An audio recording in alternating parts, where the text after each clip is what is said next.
2026 সালের 7ই আগস্ট মুসলিম ঐক্যকরণের ক্ষেত্রে একটি স্মরণীয় দিন হয়ে থাকবে। কারণ এই দিনেই সৌদি আরব, তুরস্ক এবং পাকিস্তান মুসলিম বিশ্বের তিনটি গুরুত্বপূর্ণ প্রধান রাষ্ট্র তারা ত্রিদেশীয় মক্কা সামরিক চুক্তি সম্পন্ন করেছে পবিত্র মক্কা শহরে। 1924 সাল থেকে 2026 সাল পর্যন্ত এই সুদীর্ঘ 102 বছরের ইতিহাসে এত গুরুত্বপূর্ণ চুক্তি মুসলিম বিশ্ব পায়নি। দুটি বিষয়কে যদি আমরা মনের থেকে সরিয়ে রাখি, এক, তুরস্ক, সৌদি আরব এবং পাকিস্তান তারা যে সামরিক চুক্তি সম্পাদন করলো, এই চুক্তিকে তারা আদৌ কতটা বাস্তবায়ন করতে পারবে। কারণ আমেরিকা যুক্তরাষ্ট্র এই তিন রাষ্ট্রকে আগামী দিনে নানান রকম চাপ প্রয়োগ করে এবং প্রলোভন দিয়ে মুসলিম ঐক্যকে ভেঙে খণ্ড খণ্ড করার সর্বাত্মক প্রচেষ্টা করবে, ঠিক যেভাবে পশ্চিমী বিশ্ব মুসলিম বিশ্বের খিলাফতকে ভেঙে চুরমার করেছিল এবং গত 100 বছর ধরে মুসলিমদেরকে বিচ্ছিন্ন করে রেখেছে। একই কৌশল কিন্তু আমেরিকা যুক্তরাষ্ট্র এখন প্রয়োগ করার চেষ্টা করবে।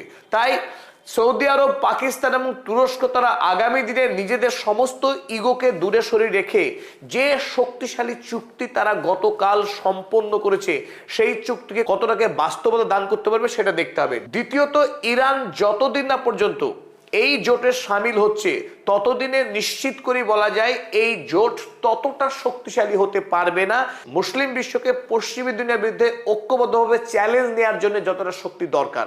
সুতরাং এই দুটি বিষয়কে যদি আমরা সরিয়ে রাখি তাহলে একথা অনস্বীকার্য যে মুসলিম বিশ্ব এতদিন ধরে যে চুক্তির কথা ভাবছিল, যে জোটের কথা ভাবছিল, সেই জোট কিন্তু এই মুহূর্তে হওয়ার পথে।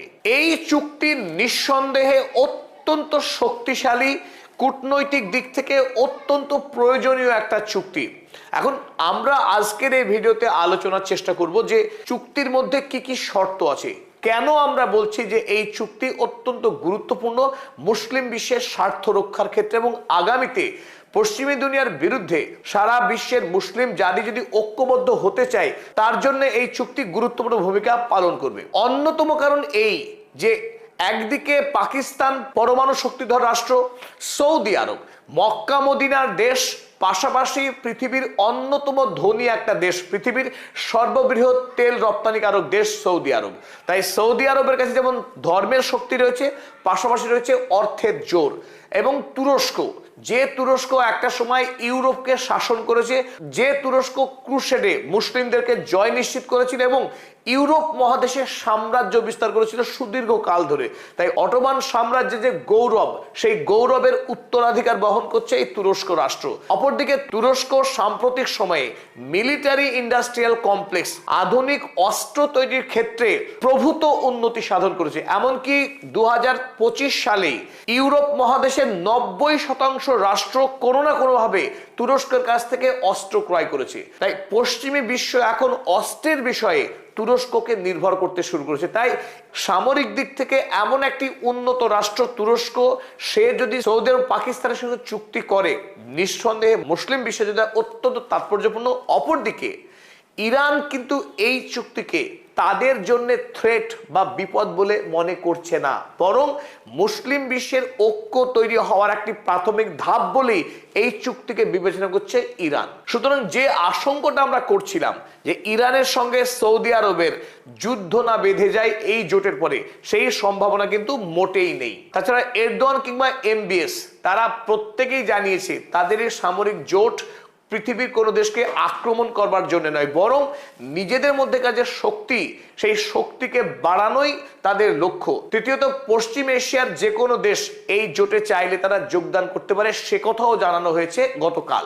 চলুন শুরু করা যাক আজকের আলোচনা। শুরুতেই আমি আপনাদের বন্ধু অধ্যাপক আব্দুল হালিম সকলকে স্বাগত জানাচ্ছি। শুরুতেই যে বিষয়টি আমাদের দেখে নেওয়া দরকার, মুসলিম বিশ্বের বর্তমানে সবচাইতে শক্তিশালী দেশ আমরা যদি নেটোর প্রশ্নে বলি, নেটোতে আমেরিকা হচ্ছে সব থেকে শক্তিশালী দেশ, তারপরে দ্বিতীয় বৃহত্তম, দ্বিতীয় সবচাইতে শক্তিশালী যে রাষ্ট্র তার নাম তুরস্ক। তুরস্ক এই জোটে যোগদান করবার ফলে নেটোর যে অভিজ্ঞতা, নেটোতে প্রশিক্ষণ দানকারী দেশ হিসেবে তুরস্কের সবচেয়ে বেশি নাম আছে। সেই তুরস্ক মুসলিম সৈন্যবাহিনীকে প্রশিক্ষণ দিয়ে পৃথিবীর শ্রেষ্ঠ শক্তিশালী সৈন্যবাহিনী তৈরি করবার ক্ষেত্রে তারা কিন্তু গুরুত্বপূর্ণ ভূমিকা পালন করতে পারে। অপরদিকে পাকিস্তান, পৃথিবীর মধ্যে যতগুলি মুসলিম দেশ আছে তাদের মধ্যে সর্বাধিক সৈন্যবাহিনী রয়েছে এই পাকিস্তানের।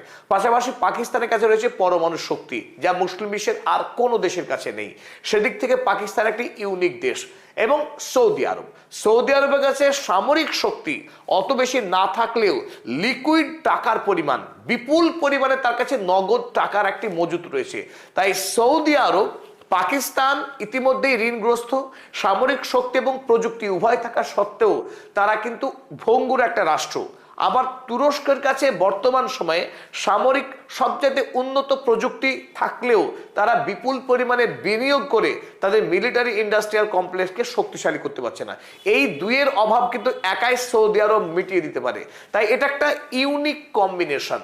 এই তিন রাষ্ট্র যদি এক জায়গায় হয়, আমরা এই আজকের আলোচনায় বোঝার চেষ্টা করব তিনটি রাষ্ট্র এই চুক্তির মাধ্যমে তাদের সামরিক শক্তিকে